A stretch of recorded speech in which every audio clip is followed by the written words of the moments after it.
Well, you look at this Tennessee basketball team, and you really got to like where they are right now. Mark Packer along with Tony Jones, Jason Swain, Austin Price down here.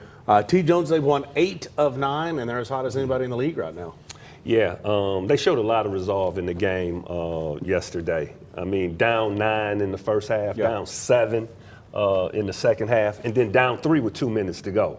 I can't say enough about Bishop Boswell, Jason, and those 2 big field goals he made. Tough shots, and then obviously the shot, Austin, that Nate Ament made to put him up to win the basketball game. A lot of resolve, huge win for Tennessee. You look at the losses Vanderbilt had this year, they were to teams that shot 8, 9 threes in the game. Tennessee was able to beat them not playing that way. Tennessee does not shoot a bunch of threes. Their game is more inside out, and Jacoby Gillespie is really the sniper on this team. For Tennessee to be able to win the way they did, man, you mentioned Bishop Boswell, the coast-to-coast play where he avoided turning the ball over. I mean, did a great job finishing, the tough elbow jumper over the defender. Nate Ament was clutch when he needed to be, and he did a really good job defensively, did a good job on the boards. He led the team in rebounds. This team really locked down defensively. Vanderbilt's a hard team to play against because they spread you out and have so many guys that can shoot it. But Tennessee defended very, very well, and that was a culture win. That was a program win for Tennessee. You know, we've talked about kind of who's going to come to the forefront. Dwayne Brown's coming through. He really is. Love the way he plays, especially without Estrella. This week, I thought he stepped up big. He was aggressive. Aggressive. Again, he has kind of an old man game to him, but man, he passes the ball well. He shoots the ball with really good touch. Jason's right. They did not make a ton of threes, but the ones they did, Jacoby hit a couple. Nate made one. Very they were timely, right? Yeah, I mean, they were at big points in the game. They didn't have any particular superstar performance yesterday, but at different times, whether it was Nate making the shot there late after he'd kind of just, I mean, did he spend all day in an ice bath? Because he got beat to pieces yesterday. Yeah, he did. Yeah. And then, of course, you know, Tony brought up, you know, Bishop Boswell. His little 4-point flurry there was massive. You know what? I will say this, Tony. As a coach, sometimes there are times you go, no. Oh, good shot. So when Boswell had the ball late and he was dribbling down, he was kind of out of control, and I'm like, get rid of the ball. Give the ball up. And then he goes in and scores, and I'm like, oh, okay, cool. And then what about Mark Byington on the subsequent possession? They called timeout. He out there on the floor. Yeah. I thought they was going to pass him the ball. I don't know what he was arguing about. Was he arguing that it was a 5-second call, that he traveled or did something? But a key thing was 40 to 22 points in the paint. Yeah. You know, we scored in the paint. Austin mentioned Dwayne Brown. He scored. Felix apart, 3 for 3 from the field. Even in the foul trouble. Exactly. He scored. I mean, the man most wanted in the Vanderbilt arena, Jalen Carey. He played extremely well also. So they got to him a little bit, Swain. I would say this. Did you hear what they were saying? Yeah, I can't say it on TV, but yes. Of course. I mean, he's human. Jalen Carey's human. Sure, I'm sure you heard it. And, you know, you heard some of the comments after the game. You know, his teammates said that, you know, he wanted this game and they wanted to get it for him. So we knew it was going to be hard for him to go back to Vanderbilt and perform with all of the emotions, but his teammates had his back, and that's what the team is for. Another thing that stood out to me, guys, was remember some of the games they lost, you know, Kentucky, other games where you had late game turnovers from the guard position, whether it was Gillespie or Bishop Boswell. Bishop takes the ball coast to coast. No turnover there, and then Gillespie did a great job of taking care of the basketball. I think 2 straight games where you've had really, really great turnover to assist ratio, guys taking care of the ball and on the perimeter. Jason, what about this possession? Bishop Boswell's at the point, and Jacoby's coming off the floppy action, and Jacoby gets it right back to Bishop, and Bishop gives it right back to Jacoby for the 3 that tied the game. Yeah. That was a very heady play by Bishop Boswell. Unselfish. Playing the point. Well, these guys, remember, Gillespie's a transfer coming in. Yeah. So it took them time to get used to each other to be on the same page and have that chemistry. Well, You saw that in that floppy action, being able to understand where Gillespie wants it. He threw it to a shooting pocket, great pass, great shot. And what did we say? What did we say back in December when all the people were the gnashing of teeth and the angst and all that? Because You talking about me or the fans? But anyway, everybody. Definitely you. Everybody. Yeah, definitely you. Talk to me the first part of February. What did Tony just say? They won 8 of 9. The only game they lost, they blew a 14-point lead. They should be 9 of 9, right? I mean, they are playing really good basketball. They're finding different ways to win. They're finding different people to help them win. Yeah, and see, that's the key. I mean, Nate, obviously Vanderbilt focused on Nate. And yet there were other guys who stepped up, and that encourages you as you get to the postseason that there are other guys who can step up and kind of take up for Nate. Yeah, and that's what they're going to need, because at different times they're not going to. Somebody's going to be able to take Nate away. You can't have 30 every game. Correct, or take Jacoby away. Likelihood is they're not going to take both away though. Right. So because they one can play down in the post, one can. Nate has that X factor that he can go out and play outside. He's going to draw attention wherever he goes. And again, he continues to be money from the foul line. Yeah. Money from the foul line, Austin. 6 of 6 against Vandy. 8 of 8 against Oklahoma. I was at the Oklahoma game. He scored 29 points. 8 of 8 from the free throw line. Three times he scored 29 this year. Yeah. So that's 14 straight free throws this guy's made. He's, in that sense, 6'10" or taller, and he's knocking them down from the free throw line.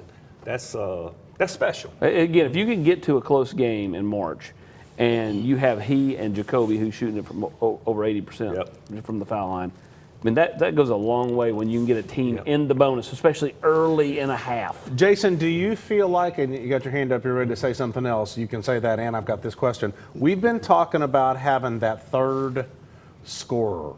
Do you feel better about that? I mean, it doesn't have to be that one guy on a daily basis or a game-by-game basis. It can be a collection of guys. Right. You saw Amari Evans get in there and make some tough plays. You saw Bishop Boswell make some plays. It could be just that collection of players scoring 20 points or so to help supplement what Gillespie and 8 Minutes doing. You guys mentioning about the free throws. That's an example of mental toughness, especially on the road. Mm-hmm. And you think about how demoralizing it is to play great defense for 29 seconds. And that on 2 possessions, Vandy had off-balance three-pointers where their dribble was stopped, and they just threw it up there and made a 3-point field goal. That's demoralizing. When you play perfect defense, they just throw it off balance and make it. That happened twice. But Tennessee was still able to play tough defense for the rest of the night. 5 games left in the regular season? 4. Yeah. So at Missouri, at South Carolina. So the 2 road games are 2 games you should win. Yeah. And the other 2 are at home against Alabama and Vanderbilt. Yep. Be careful against Missouri. Missouri hit 10 threes against Vanderbilt and beat Vanderbilt, so they're capable. Yeah. And right now you're in the top 4. Which gets you that double bye. There's no ties in the number 4 position. Obviously, any tie with Kentucky does you no good because you blew it twice against them. Yeah. But they're 8-6 now. You got a 2-game lead. Correct. That's what I was about to say. And that's the thing is, like, I mean, they're 8-6. If they don't come back against LSU and make that miracle shot, and let's just say they split with Tennessee. Let's not say Tennessee wins both. Then they're 6-8. Yeah. And you know about the pressure being on them. But bad luck last night against Auburn. That call at the end of the game to push off to create a turnover for Auburn to have the ball with 14 seconds to go was just atrocious. I love the fact that the microphone was on. You feel bad for Kentucky? No, I just wanted to be fair. I got to take. I'm a guy that really is critical of officials. We're off the rails. No, I love the fact that the microphone caught Pope out in the hall. Okay, we're going to take a break. When we come back, we're going to talk about the Joey Aguilar situation. That is next in the locker room. A crafty move by the Like a blast from the past, the Super Dealer is back. Look to the skies, Knoxville. The Super Dealer is fighting for price, service, and the American made. Ted Russell Ford is your Super Dealer, a beacon of hope in a world of high prices. Ted Russell Ford is East Tennessee's #1 Volume 4 dealer. Come see the Super Dealer today at either Ted Russell Ford location, Parkside Drive or Kingston Pike. Hi, Hi, I'm Laura Ash. I'm a State Farm agent here in West Knoxville. I love to serve all of East Tennessee for all of your home, car, life, and business insurance. If you need anything insurance related, give us a call at 675-0888. I'm Tennessee basketball player JP Estrella. Let me give you a tour here of the offices at Knoxville Smiles. Dr. Costa is placing implants with a robot, and it's all done digitally. There's no guessing with this since it's all robotic. Dr. Wilco is the newest addition to the office. He loves to research the latest and greatest in technology, so the other doctors go to him for the newest product information and techniques. Dr. Malone is building teeth in the mouth. To him, cosmetic bonding is more like artwork. He does this without cutting your teeth down. It's all about building them up. Guys, we still have a problem. Do y'all have a bigger chair?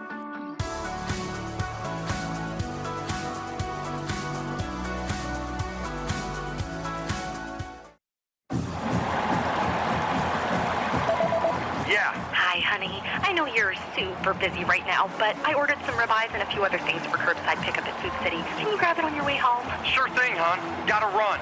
Wait, did you get some of those twice baked potatoes? Okay, love ya. Really gotta run.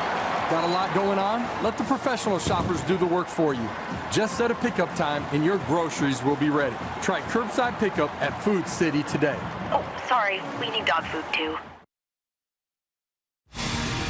Keep Food City in mind as your tailgating headquarters, whether it's the Vols or the new quarterback playing in the fall, whether it's basketball, baseball, softball, whatever it is, Food City, the official tailgating headquarters of the Vols. Okay, so Joey Aguilar, his ruling does not go his way by Judge Haggerty.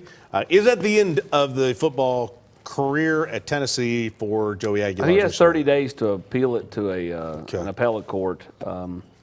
I think it's probably done, though. I think he's, going to try to go up to Indianapolis to the combine this week. If he can only spend 48 hours if he's not going pro. If he's going to go pro, then he can spend as much time as he wants to up there and kind of do his thing. But it makes sense for him just to move on at this point. I mean, you didn't get it with Judge Haggerty. In Knoxville. In Knoxville. Tennessee fan. Just saying. So I mean, like at this point, as I joked with somebody earlier this week, wonder how much it costs the McIntyres to get that judge bought off.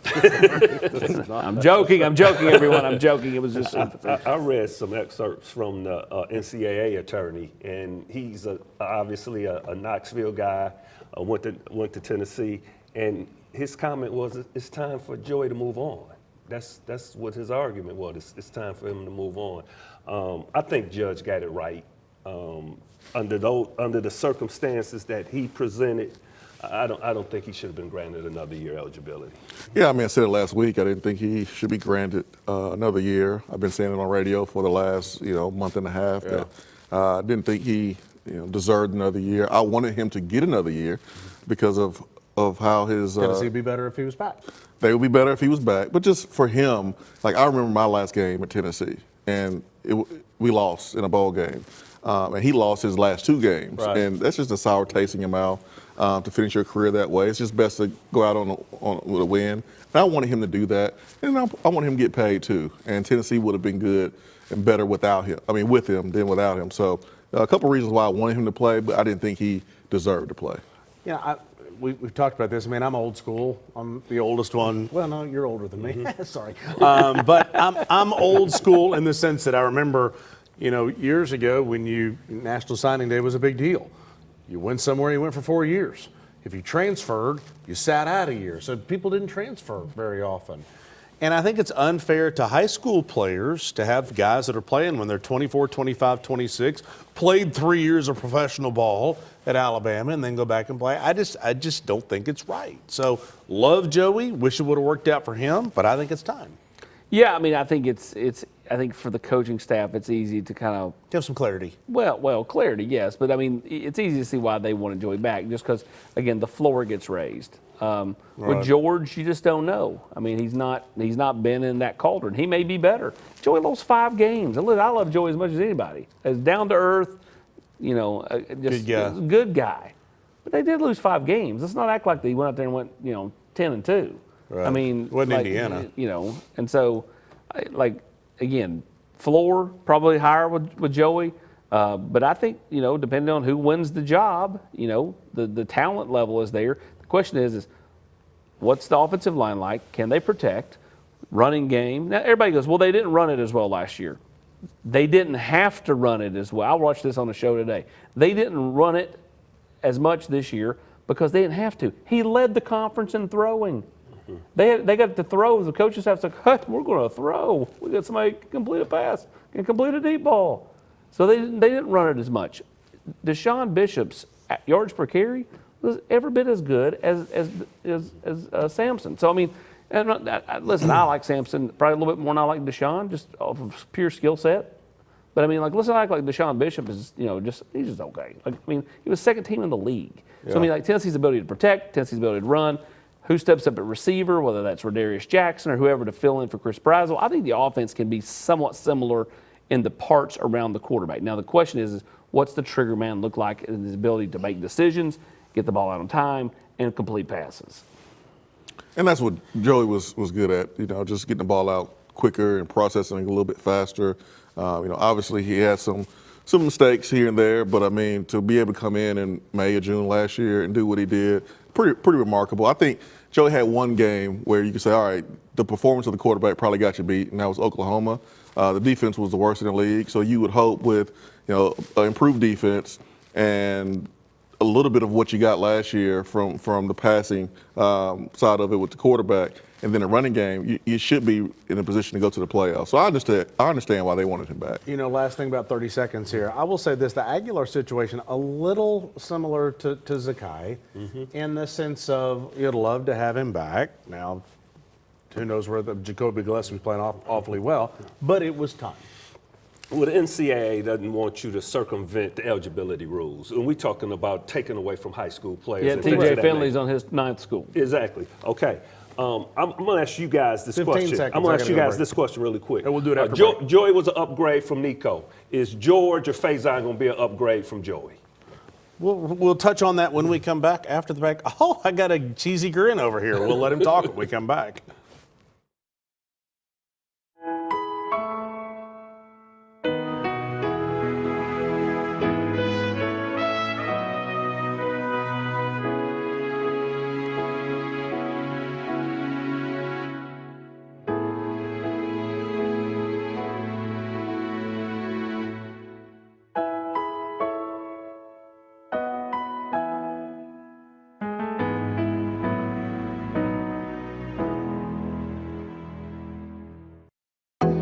At Ted Russell Lincoln Knoxville, we know your time is valuable, and we know that service needs can pop up at unexpected times. That's why we bring the Service Center to your home or office. With our mobile service, you can receive the vehicle maintenance you need at your time and place. We take care of oil changes, battery replacements, brake services, diagnostic scannings, and more. Book an appointment online or call us today. Ted Russell Lincoln Knoxville, where luxury vehicles come with luxury treatment. Jeez, I hate the way my water smells. Uncle Clear can fix that. Wait, there is no way this little fridge filter can make my water safe. It cannot, but AquaClear can fix that. Bottled water is so much work and expensive. Ugh. AquaClear can fix that. We can get you off the bottle. I'm a veteran. I had a stroke. I had to medically retire. I filed Social Security on my own and I've got denied. I knew I needed some help, so that's why I got the legal help from the Garza law firm. I was always comfortable here. I loved the work ethic that they had. They were there from the beginning. They were there even after my case closed. I would recommend the Garza law firm for any and everyone. The Garza law firm. Let us help. So Tony posed a question before we went to break. Can Tennessee be better at quarterback with George McIntyre or Faison Brandon than they were with Joey Aguilar? I will let both of you guys answer the question. I will say this. I would hope you don't ask as much of these guys as you did Joey, because your defense, you hope, is better. The first scrimmage last year in fall camp, I thought George threw the ball better than anybody else. Okay. I thought his arm talent was better than anybody else. and the only thing that was holding him back was his size and experience. The second scrimmage, Joey was better. This system is quarterback friendly. We've seen Hendon and Joe Milton and guys come into this system, Joey included, that had more success than their previous stop. So I could see George having success. I just wonder about when it's crunch time. Right. You know, Joey had the drive against Mississippi State. Can George do that? Can Faison do that? Do you know when not to take a sack that gets you out of field goal range? Things like that. Because remember, Nico ran out of bounds on 4th down against Arkansas. First-time starter. So those are the plays that you worry about. You don't know about game management, In defense of that, Joe was a 40-time starter, and he ran out of bounds against He sure Ole Miss. did. He sure did. I'm just saying, like, I don't think that necessarily has to do with youth. The biggest thing is that to answer the question, you don't know. You just don't know. The unknowns around this football team will be there from now until they play. You're not going to know. No one knew when Joey went out there against Syracuse that, second drive of the game, he's going to throw this beautiful arching deep ball that Braylon Staley ran under, and you went, oh, wow, a deep ball, perfectly timed. Like, we've not seen that in a while, right? You weren't surprised. Hadn't seen it since Denarius Moore catching balls from Jonathan Crompton. But you were not surprised. Hendon. But you were not surprised based on the success that Heupel's had with quarterbacks in the past. But the point is you didn't know. And there's going to be so much unknown defensively, a few pieces on the offense, but more specifically with the quarterback. Better figure it out quickly. George or Faison. Better figure it out quickly. Better figure it out real quickly. Okay, Tennessee basketball team. 8 of 9. Tell us about the upcoming week, and then we'll also do our keys to the game when we come back. We got Missouri coming up. Missouri had a good win yesterday, and then we got Alabama coming in here on Saturday for a 9 p.m. game. That's going to be electric. Well, Tennessee's had a bunch of those this year. They play that 8:30 p.m., 9 p.m. tip a bunch. That's going to be electric. Tuesday and Saturday this week. Tuesday and Saturday. Alabama has won 6 in a row. Obviously, Alabama is tied with Tennessee and Arkansas at the number 2 spot, 2 games behind Florida. Alabama's a better basketball team than the team you beat down there. I mean, they've been playing better ball without Bediako. Well, they lost a pro, but yeah. Yeah, but I mean, they're a better team. Tennessee's a better team. So that's going to be a great matchup. But then you got to be careful with Missouri, man. Dennis Gates does a great job. His team's always tough. Mark Williams, the Duke transfer, he's different because he's a post player that has guard skill set. So you got to be really, really careful. Each game is a new challenge in this league with different personnel. So it'd be a great challenge for Tennessee. You got Missouri 9 o'clock, Alabama 6 p.m. Really? They changed it. I looked at it before I got here. Wow, okay. 6 p.m. Okay. Against Alabama. Glad to have Austin back. See, the last couple of years, we could say something and nobody knows the difference. No. Now we got our second wife over here to correct us on everything. All right, so here's what we're going to do. We're going to take a break. We're going to come back with our keys to victory. You going to join in on this one? I don't know. Were there any huge NIL deals on the Facebook side today? I don't know. You can tell us when we come back. Were there? Matlock Tire Service and Auto Repair is proud to be celebrating 70 years of serving East Tennessee. That's 70 years of old school customer service, trustworthy auto repair, and of course, great deals on tires. Each one of our 5 convenient East Tennessee locations feature family-friendly waiting areas, and you can schedule appointments and search for tires right on our website at matlocktireservice.com. Modern convenience, hometown values. For 70 years and counting, Matlock Tire Service and Auto Repair. Hello, I'm Dr. Joel Ash, a Knoxville native and the owner of Ash Chiropractic and Wellness. We would like to help you on every step along your health journey, whether that's chiropractic care, soft tissue work, or diet and exercise help. I'm located in the Renaissance Plaza. You can give me a call at 865-671-1000. Hi, I'm Matt Marshall with Exterior Home Solutions. Hi, I'm Dustin Woodson, also with Exterior Home Solutions. We are now easier than ever to find, right off of I-75 and Merchants Road. It's a new location, but the same trusted expertise in roofing and siding that you've come to trust over the past 25 years. Local quality craftsmanship, licensed and insured. For the best and most trusted name in roofing and siding, scan the QR code on your screen. Exterior Home Solutions, when it has to be the best.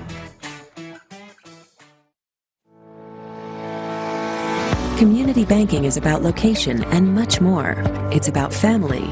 We reside in your community. We are a part of your community. At Commercial Bank, our commitment extends beyond the walls of our branches.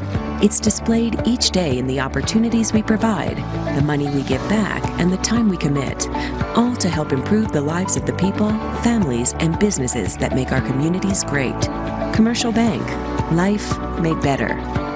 We have an exceptional group of attorneys that work here. We're all trying to be better attorneys, be better advocates for our clients, be better people. It makes me proud to be part of the team when I see how much the attorneys care about their clients. It's truly one vision. I feel like every single person who works here has that same vision, and that's to treat all of our clients like family. We've developed such a tight-knit team. Everyone is unified in being selfless in their representation.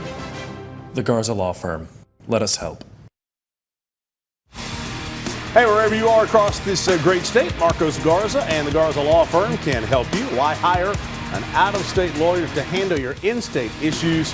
Visit garzalaw.com. Get the help you need whenever challenges come your way. Okay, a couple of games coming up this week. We talked about that. Let's start with Missouri, and let's start with the keys to victory. Jason, you're up.